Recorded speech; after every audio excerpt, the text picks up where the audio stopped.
आज कुछ खास एक टॉपिक है मानसिक बीमारी, उस पर मैं बातें कुछ साझा करना चाहती हूँ। आजकल जितने भी डॉक्टर्स हो रहे हैं वो नई नई बीमारियों के बारे में खोज कर रहे हैं।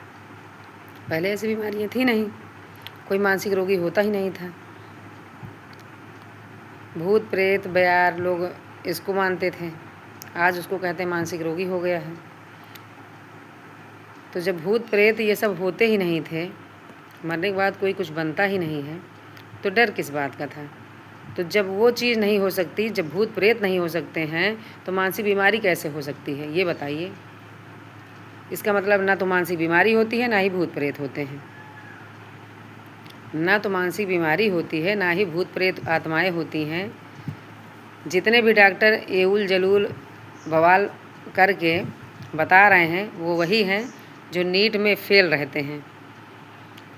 नीट परीक्षा जब होने वाली होती है तो पेपर लीक करके पैसे खर्चते हैं बड़े बड़े घरों के लोग, और अपने बच्चों को नीट में अच्छे मार्क्स दिलवाते हैं। वही डॉक्टर बनते हैं तो आता जाता तो कुछ है नहीं, अपना नाम भी लिखने आता है या वो भी नहीं आता है। ऐसे बड़े बड़े चिकित्सक, सीएमओ, बड़े बड़े हॉस्पिटल में डॉक्टर बन के बैठे हैं, जिसको इंजेक्शन लगाना मैंने खुद देखा है कूड़े भार में, कि बच्चे प्रैक्टिकल करने जाते हैं जो बी फार्मा या फिर डी फार्मा वाले इंजेक्शन लगाते हैं, इंजेक्शन उसमें घुसा रहता है, उसको निकाल ही नहीं पाते, क्योंकि ट्रेनर वहाँ पे रहता ही नहीं है कोई। जो वहाँ पे रहते हैं वो अनट्रेंड खुद ही रहते हैं। एक बार अभी कूड़े भार में एक चिकित्सक थे सुनील, सन 2018 की बात बता रहे हैं आपको, 18-19 की। वो एक बार पैरासीटामॉल की वहाँ से खुराक मिली, दोबारा उन्होंने फिर से बाहर से भी पैरासीटामॉल, न्यूमेसालाइड पैरासीटामॉल या फिर डोलो वगैरह इस टाइप की मेरे लिए दूसरी दवाई लिख दी। तो मैंने वही दवाई ली। फिर अब जब 2 दवाइयाँ डबल खाएगा इंसान तो दिक्कत नहीं होगी। इस तरह से तो डॉक्टर्स हैं, जो मुख्य चिकित्सा अधिकारी होते हैं, उनके पास जाओ किसी परेशानी को लेकर के तो वो वहाँ से उठते नहीं हैं। उनके पास वीडियो कॉल चलती रहती है हमेशा, कहते हैं मैडम मीटिंग में हैं। अगर कोई परेशानी बहुत बड़ी है, कोई रेप केस या कोई और आ गया, तो बिना पैसा लिए वो काम नहीं करेंगे। उनको आता जाता तो कुछ है नहीं, उनको सिर्फ धंधा करना है, पैसा कमाना है। 10 लोग, 5 लोग, 25 लोग मिल करके इंजेक्शन लगाने के नाम पे लड़कियों के साथ रेप करते हैं। ये चिकित्सा जहाँ पे चल रही है हॉस्पिटल से, वहाँ की मैं बात बता रही हूँ। उसके बाद उनको शॉट दे दिया जाएगा, शॉट मशीन रख लेंगे एक ठीक, बता देंगे इनको सिजोफ्रेनिया है, साइको है, ये तो गलत बोल रही है, ऐसा कुछ नहीं हुआ है। अरे उसका शरीर देख करके क्या मैडमों को पता नहीं चलता है कि एक बच्चे का शरीर किस अवस्था में रहता है, और बाद में उनके साथ में अगर कुछ हादसा होता है तो वो शरीर बदल जाता है। उसकी माँ जिसने उनको पैदा किया है, पाला पोसा है, उसने उसके शरीर को नहीं देखा है। अगर वो कह रही है तो क्यों उस पर फोकस नहीं किया जा रहा, क्यों उसकी बात को यकीन नहीं किया जा रहा, क्यों थाने वाले, क्यों चिकित्सक, क्यों उस मेडिकल रिपोर्ट को सही नहीं बना रहे हैं।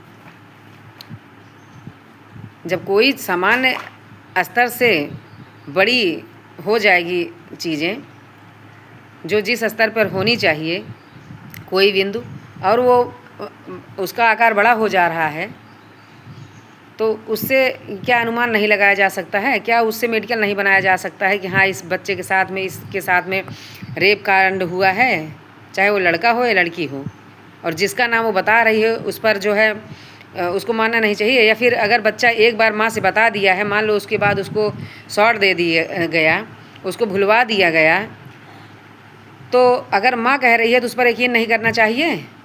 ये कहाँ का तंत्र है भाई, कहाँ का कानून है, कहाँ की ये न्याय व्यवस्था है? ये सिर्फ भारत में, हमारे एरिया में, हमारे साथ अगल बगल जो इलाके हैं यहीं पे हो रही है। ऐसे ऐसे मेडिकल कॉलेज, ऐसे ऐसे मेडिकल वाले डॉक्टर्स आ रहे हैं, ऐसी मेडिकल की पढ़ाई, ऐसे मेडिकल करने वाले, ट्रीटमेंट करने वाले डॉक्टरों पर बिल्कुल भी एतबार नहीं करना चाहिए, कहीं नहीं जाना।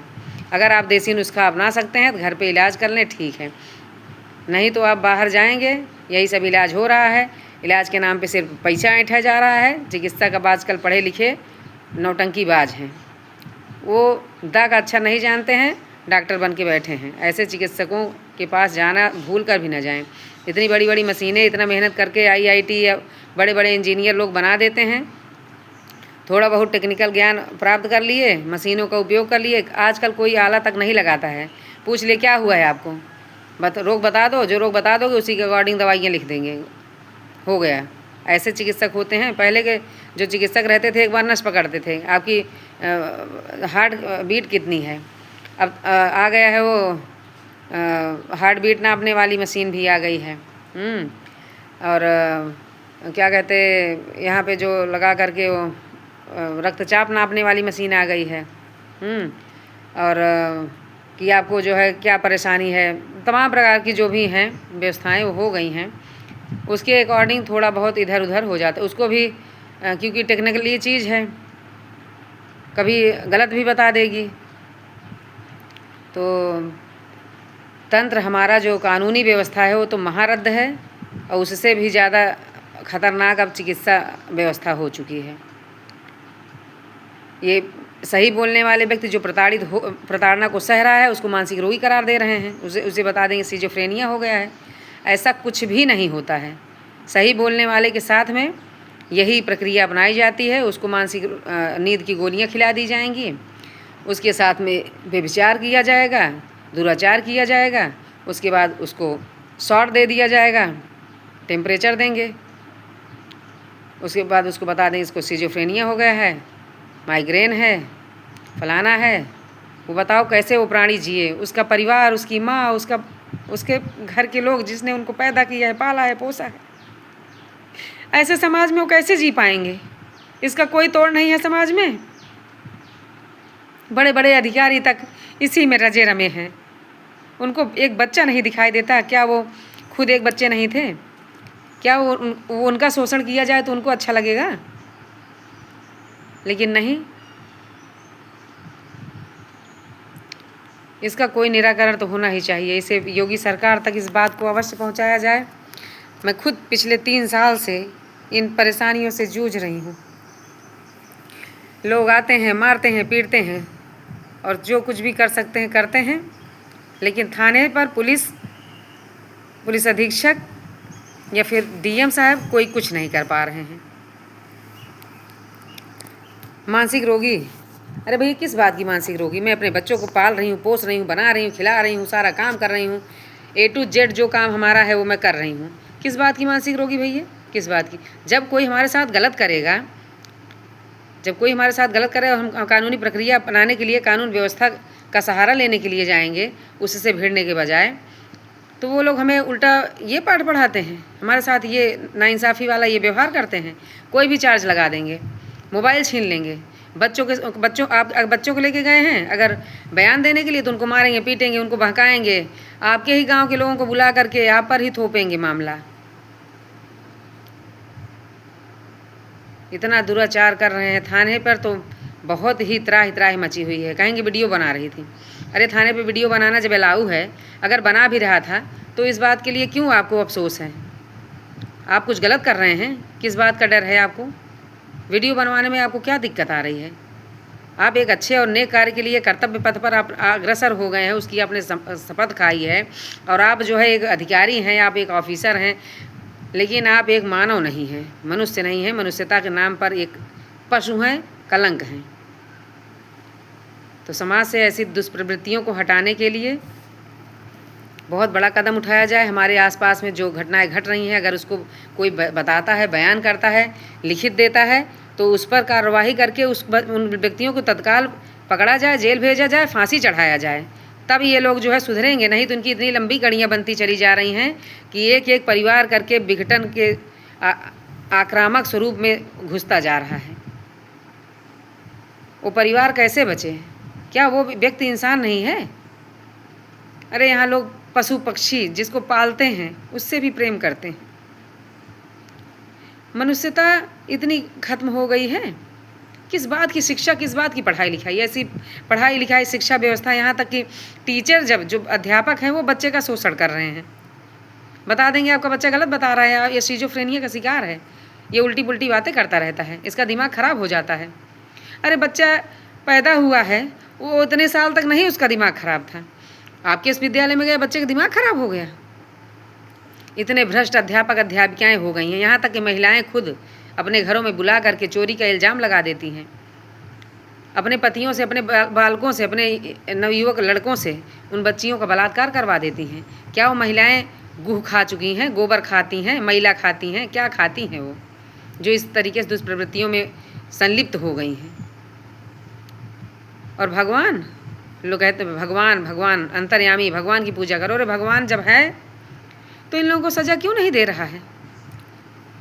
और अगर इन लोगों को भगवान ही सज़ा दे सकता है तो इतनी प्रकार की जो व्यवस्थाएं बनाई गई हैं क्यों बनाई गई हैं? कृपया हमारी बातों को बड़े अधिकारी गणों तक पहुंचाइए, शेयर कीजिए और ज़्यादा से ज़्यादा शेयर इसको तत्काल कीजिए, उन सब लोगों को पकड़वाइए जिससे ये लोग और लड़कियों की और परिवार की ज़िंदगी ना बर्बाद कर सकें। मेरे सामने मैं जानती हूँ इन लोगों ने 2-2 घरों की ज़िंदगियाँ बर्बाद कर दी हैं और अब मेरे पीछे लगे हुए हैं, हमारे परिवार के पीछे लगे हैं, हाथ पैर धो करके हमें जीने नहीं दे रहे हैं। हमारी आत्मीयता को, हमारे सम्मान को, हमारे नारित्व को, हमारी तपस्या को ये लोग भंग करते हैं बार बार। हमें जीने का क्या हक नहीं है? कैसे जिया जाए इस अत्याचारी युग में? योगी से हमारा अनुरोध है कि इन सभी को पकड़ करके तत्काल फांसी पर चढ़ाया जाए और जिनकी जितनी लंबी कड़ियां हैं उन सबको दबोचा जाए और सबके साथ सख्त से सख्त कार्रवाई की जाए। और जितनी सामग्रियां, जितने सामान इन लोगों ने छीने हैं, लेके गए हैं और जो सिजोफ्रेनिया और माइग्रेन और साइको का शिकार बताते हैं, उन सब की हॉस्पिटल जो नेशनल स्पेशलिस्ट सुल्तानपुर हॉस्पिटल है उस पर तो बम विस्फोट करवा दिया जाए और उस अधिकारी को पकड़ करके उस पर बुलडोजर कार्रवाई करा करके उसको नष्ट भ्रष्ट करवा दिया जाए, उसको आजीवन कारावास, काला पानी दिला दिया जाए।